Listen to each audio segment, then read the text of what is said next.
हाय बच्चों, आज हमारा पाठ है दयावान एंड्रोक्लस।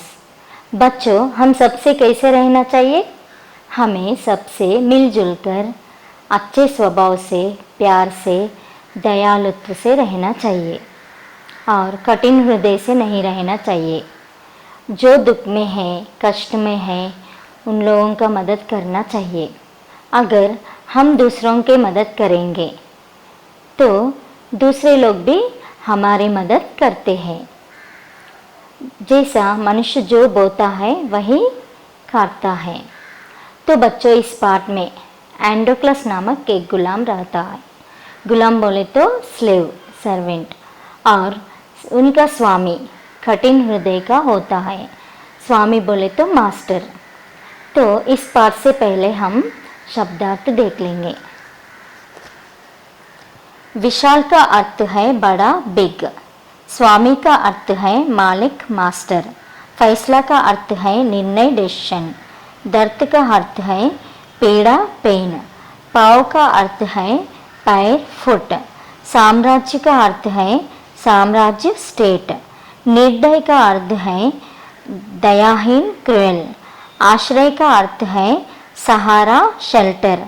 दशा का अर्थ है स्थिति, कंडीशन। पंजा का अर्थ है पैर का नाखून, पाँव। गुलाम का अर्थ है दास, स्लेव। अत्याचार का अर्थ है जुल्म, टिरानी। तलाश का अर्थ है कोज, टू सर्च। छींकना अर्थ है चिल्लाना, टू क्राई। जख्म का अर्थ है घाव, वुंड। उपरांत का अर्थ है बाद में, आफ्टर। मौत का अर्थ है मृत्यु, डेथ। दयालुता का अर्थ है दया का भाव, काइंडनेस। गुफा का अर्थ है मान, केव। आक्रमण का अर्थ है हमला, अटैक। राजा का सजा का अर्थ है दंड, पनिशमेंट। सख्त का अर्थ है कठोर, हार्ड। चाटना का अर्थ है जीभ से चाटना, टू लिक। अब लेसन शुरू करेंगे। बहुत समय पहले की बात है। दूर पश्चिम में एक विशाल साम्राज्य था। उसमें एंड्रोक्लस नामक का एक गुलाम रहता था। उसका स्वामी बहुत अधिक निर्दयी तथा कठोर आदमी था। वह प्रायः एंड्रोक्लस पर अत्याचार करता था और एंड्रोक्लस उसके अत्याचार सह कर थक चुका था।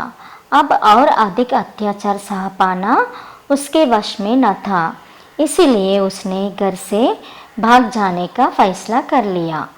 एक रात मौका पाकर वह घर से भाग निकला और जंगल में जाकर छिप गया। वह काफ़ी समय तक भोजन तथा आश्रय की तलाश में जंगल में इधर उधर भटकता रहा था। तो बहुत समय पहले की बात है। दूर पश्चिम में एक विशाल साम्राज्य था। उसमें एंड्रोक्लस नामक एक गुलाम रहता था। तो उसका स्वामी बहुत कठिन हृदय का था। इतना भी दया नहीं दिखाता था और प्रायः एंड्रोक्लस पर बहुत जुल्म करता था। बोले तो सुबह से लेकर रात तक उनको काम बोलते ही रहता था और इतना भी दया नहीं दिखाता था। भोजन भी समय पर नहीं देता था। तो एंड्रोक्लस ने सह कर बहुत थक चुके थे और उन्होंने एंड्रोक्लस ने निश्चय कर लिया घर में से बाहर निकलने के लिए। तो एक दिन इसको मौका मिल गया। मौका मिलने से एंड्रोक्लस तुरंत क्या करा, उस कठिन मास्टर से, उस निर्दयी मास्टर से उस घर से बाहर निकल पड़ा था। और बाहर निकल के किधर गए? जंगल को चले गए। जंगल में छिप गया था और उसने और एंड्रोक्लस रहने के लिए जगह होना ना, जगह के लिए और भोजन के लिए इधर उधर भटकता रहा था। अचानक उसके सामने एक शेर आ गया। शेर को देखकर एंड्रोक्लस घबरा गया, किंतु शेर न तो उसके निकट ही आया और न ही उससे दूर भागा। बस वह दर्द से चीखता रहा। एंड्रोक्लस को शेर की इस दशा पर आश्चर्य हुआ था। वह शेर के निकट आ पहुंचा। उसने देखा कि शेर के एक पांव के पंजे से खून बह रहा था। उसमें लंबा कांटा घुसा था और एंड्रोक्लस को शेर पर दया आ गई। उसने शेर का पांव पकड़ा और उसके पंजे में घुसे कांटे को खींचकर बाहर निकाल दिया। फिर उसने वस्त्रों से कपड़े का एक टुकड़ा पाड़कर उसे जख्म पर बांध दिया। शेर को चैन मिला। उसका चीखना बंद हो गया। शेर एंड्रोक्लस के हाथ को चाटने लगा, मानो उसका आभार प्रकट कर रहा होगा। तो क्या हुआ बच्चों, एंड्रोक्लस ने आश्रय के लिए और भोजन के लिए जंगल में इधर उधर भटकता रहा था ना। तो इधर उधर देखते समय क्या हुआ, अचानक एक शेर आ पड़ा। तो शेर को देखते ही बहुत डर गया एंड्रोक्लस। अपन को भी डर होते हैं ना। अगर शेर हमें देखेगा तो क्या करते हैं, हमें पकड़ के खा लेगा ना। इसीलिए एंड्रोक्लस ने बहुत डर गया था। मगर शेर ने एंड्रोक्लस को खाने के लिए न एंड्रोक्लस के पास आया न उधर से दूर भागा। वहां दर्द से चीखता रहा था। तो एंड्रोक्लस ने आश्चर्य हुआ शेर को देखकर। अरे यहाँ क्यों चीखता रहा बोल के एंड्रोक्लस शेर के पास गया था। और शेर के पास जाके देखे तो क्या हुआ, शेर पांव के पंजे में एक बड़ा कांटा घुस गया था और बहुत खून बह रहा था। उसे देखकर एंड्रोक्लस को शेर पर दया आ गई। तो एंड्रोक्लस ने क्या करा, छोड़ के नहीं भागा। शेर को सहायता करने का निश्चय कर लिया और शेर के पास जाके शेर का पाँव पकड़ के उस पंजे में से कांटा बाहर निकाला था। तो तब शेर को चैन मिल गया, दर्द कम हुआ। दर्द कम होने से चीखना बंद करा था। और क्या करा शेर ने, अच्छा प्यार से एंड्रोक्लस पास जाके उसके हाथ को चाटने लगा था। सहायता करे ना एंड्रोक्लस, इसीलिए शायद थैंक्स प्रकट कर रहा होगा। उसके उपरांत शेर एंड्रोक्लस को अपनी गुफा में ले गया। अब एंड्रोक्लस शेर के साथ उसकी गुफा में रहने लगा। शेर उसके खाने के लिए रोज मांस ले आता था। वह शेर की गुफा में खुशी से रह रहा था। परंतु उसे ढूंढते हुए राजा के सैनिक एक दिन वहां तक आ पहुंचे। उन्होंने एंड्रोक्लस को पकड़ लिया और उसको राजा के पास ले आए। देखो क्या हुआ। तो शेर ने क्या करा, एंड्रोक्लस को लेके उनके गुफा के पास ले गया। गुफा बोले तो केव। शेर किधर रहते हैं, दिन में रहते हैं ना। तो उस गुफा के पास एंड्रोक्लस को ले गया। उस दिन से शेर और एंड्रोक्लस दोनों भी मिलके रहने लगे थे और एंजॉय करते थे। रोज एंड्रोक्लस के लिए शेर भोजन लाता था। इस तरह रहते रहते हुए एक दिन अचानक राजा के सैनिक को उधर पहुंचे थे। तो उधर पहुंच के क्या करे, एंड्रोक्लस को पकड़ के ले गए। फिर राजा के पास ले जाके राजा के पास छोड़ दिए थे।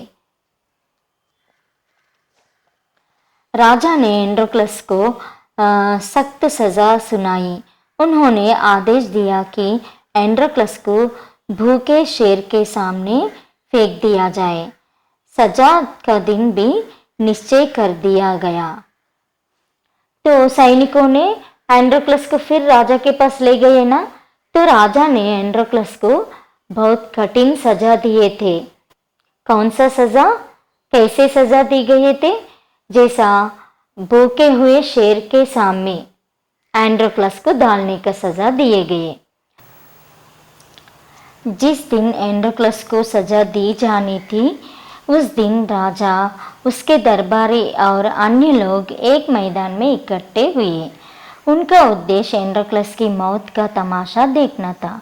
पिंजरे में एक भूखे शेर को लाया गया और पिंजरे का दरवाज़ा खोलकर एंड्रोक्लस को उसके सामने फेंक दिया गया। शेर दहाड़ता हुआ पिंजरे से बाहर आया, पर वह क्या, शेर ने तो दहाड़ना ही बंद कर दिया।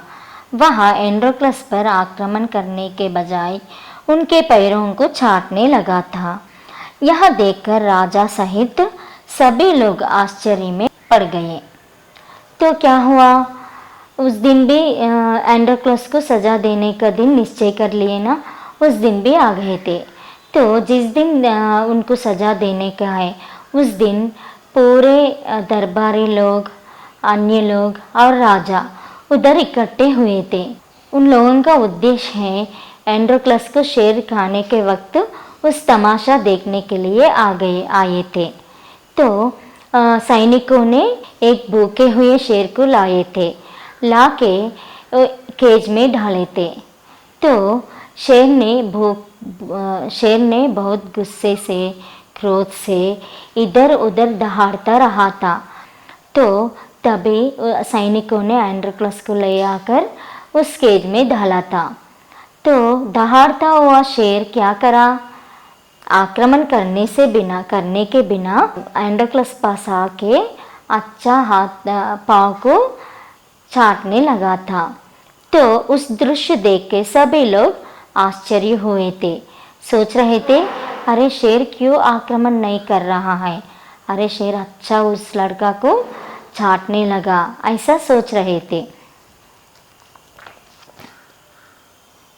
यह वही शेर था जिसका जीवन एंड्रोक्लस ने बचाया था।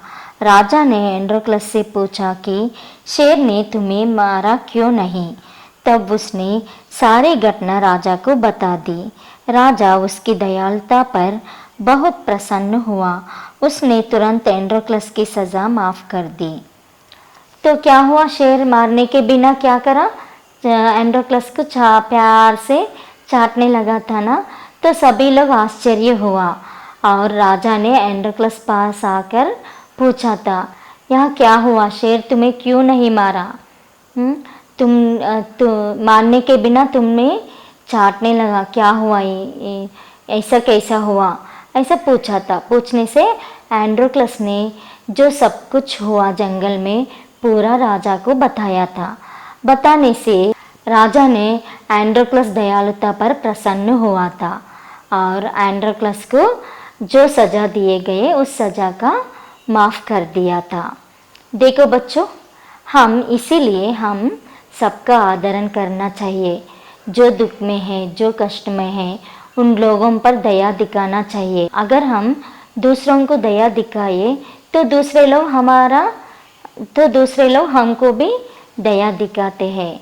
तो कैसे रहने चाहिए बच्चों, सबसे प्यार से मिलजुल कर रहना चाहिए। एंड्रोक्लस कौन था? एंड्रोक्लस एक गुलाम था। एंड्रोक्लस घर से क्यों भागा? एंड्रोक्लस अपने स्वामी के अत्याचारों से डरकर घर में से भागा। अत्याचार बोले तो जुल्म करना। शेर क्यों चीख रहा था? शेर के पंजे में कांटा घुसा था, इसी कारण वह दर्द से चीखता रहा था।